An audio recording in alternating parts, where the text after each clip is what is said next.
Today, we're going to be talking ham radio. Thank you for joining me today. My name is Matt here on Matucci Build, and today we're going to be getting into something that I'm typically not covering. Usually I'm working on my 4Runner, but I'd like to cover more overlanding gear and just camping stuff in general.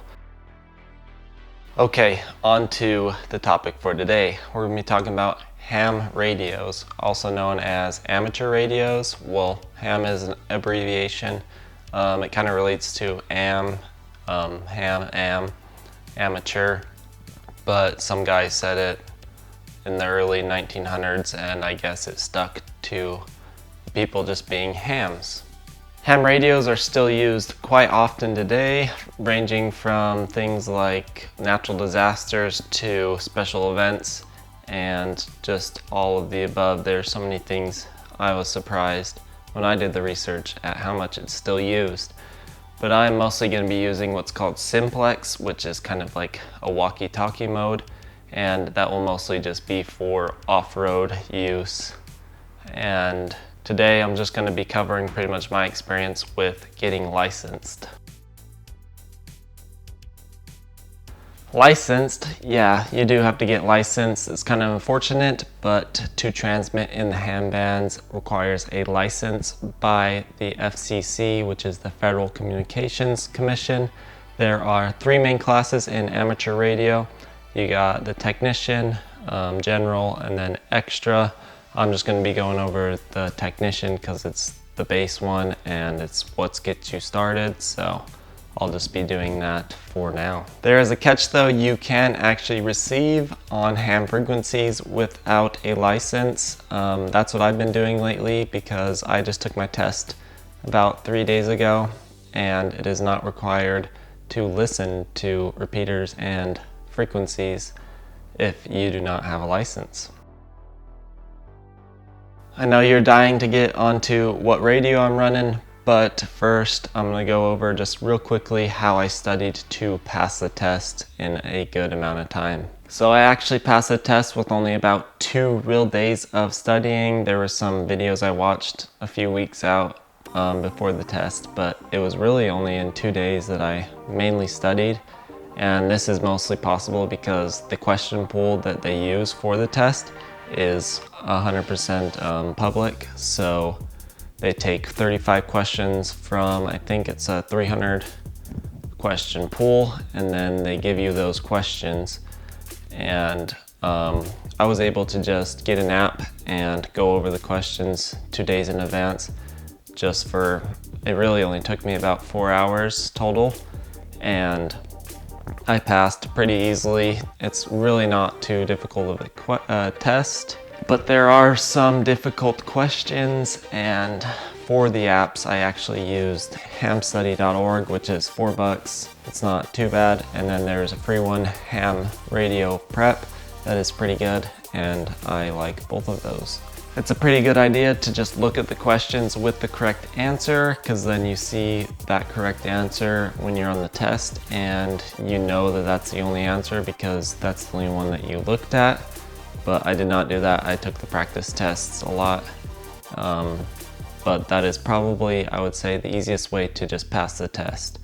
But I do want to get more involved and learn more now that I have passed it, but it was more of just a rush to pass the test. There are also many books out there that are pretty good to pass the test and just get more knowledge on the subject. And then also YouTubers. I really like Ham Radio Crash Course. Josh on there is a funny, goofy guy that I like to watch his videos, and they're entertaining. And they also have a lot of good info. And then there's a couple of other good YouTubers. There are also websites, kind of like the apps, and hamstudy.org again is a good one to go to. And like I said, I'm still learning from these resources because a test is just a test, and it really only goes over the basics of what's needed, and it doesn't really give you any practical application. You mostly just go over theory, so it's kind of a disconnect there. Other hams are the one that test other hams to get licensed, so I recommend to find a test. Just go into the ARRL website and you can do remote or in-person sessions. You'll find the call sign for whoever is testing, and that's kind of just an indicator or ID to kind of who you are. I was able to go to a local test here in Utah, and I much preferred that. I don't know how an online test would be, but maybe it would be good. And it only costed a total of $14 to take the test and get licensed. And now that I mentioned that, let's get on to the cost. I went with one of the most budget-friendly and functional routes that you can go, just purely because I did not want to spend a bunch of money on this. So the test was only $14, like I just mentioned. It is actually going up, I believe, $35 on April 19th, 2022. So if you're able to take it before then, I know this video will only release a few days before that, but I highly recommend it. I think those remote ones are pretty simple to get a hold of and take. All right, so now I'd like to move on to my gear setup a little bit here. So a ton of people harp on these Baofengs. Mine specifically here is the UV5R, and it has the extended battery. This version is 30 bucks, but for the normal UV5R, it is only $25. It's pretty hard to beat anything at that price point. There's a lot higher quality stuff, but these seriously just work so well. So in addition to that $25, I thought it was worth it to get an antenna. This is the Nagoya NA701. Just because this is a lot more capable than the stock one. You can see just in flexibility. This one's like, can't even move. And then this one's just all over. But that means I won't break it as easy, and it just receives signals much better. If I were to buy another one, I would maybe get a signal stick from signalstick.com, or it's something like that, because that also supports hamstudy.org. And then if I ever want to upgrade and get a different radio, then this one is just so cheap that I can just give it to someone. Frequency mode. Here's just a little bit of the setup. Channel mode. Different channels.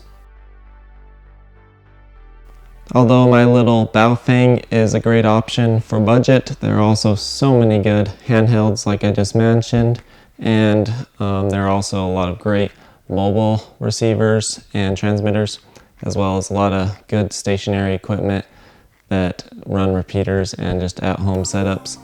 And the amount of equipment in hams are pretty crazy. You also have things like antennas on top of roofs, like I plan on doing with my car.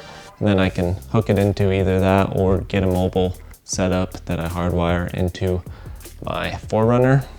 But more specifically, I'm going to talk on, I think you saw a cord in that last shot, and that is a little programming cord that I'm gonna go over just real fast. So this little cord is able to plug into my radio right here and then into a computer on the other side so that I can program it. Programming is very useful, especially using a computer, because this has 128 channels that I can program to certain frequencies, so I can just go to them real quick. I got this, well, I'm actually just borrowing it from a coworker. Thanks, Brock, if you're out there. And it is pretty important that this has an FTDI chip, mostly because it is very compatible with Chirp and these radios. And Chirp is just a software that you can program in these frequencies into the radio.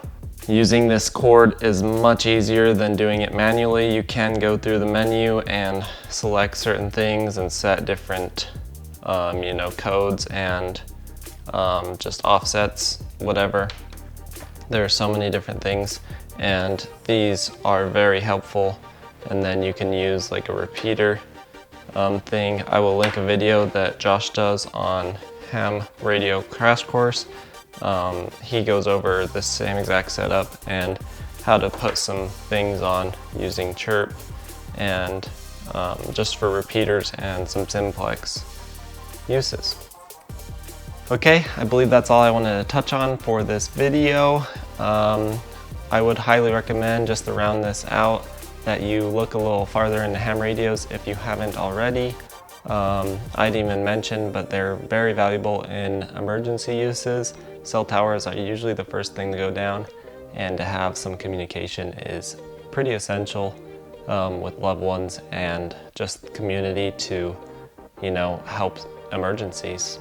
If you like this video, please hit that like button and tell me why you liked it. And if you did not like the video, please hit that dislike button, but also tell me why you didn't like it.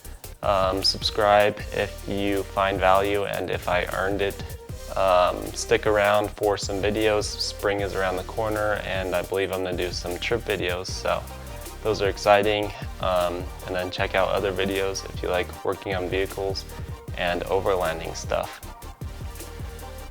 All right, I think that's it. Thank you very much for watching. Okay, see ya.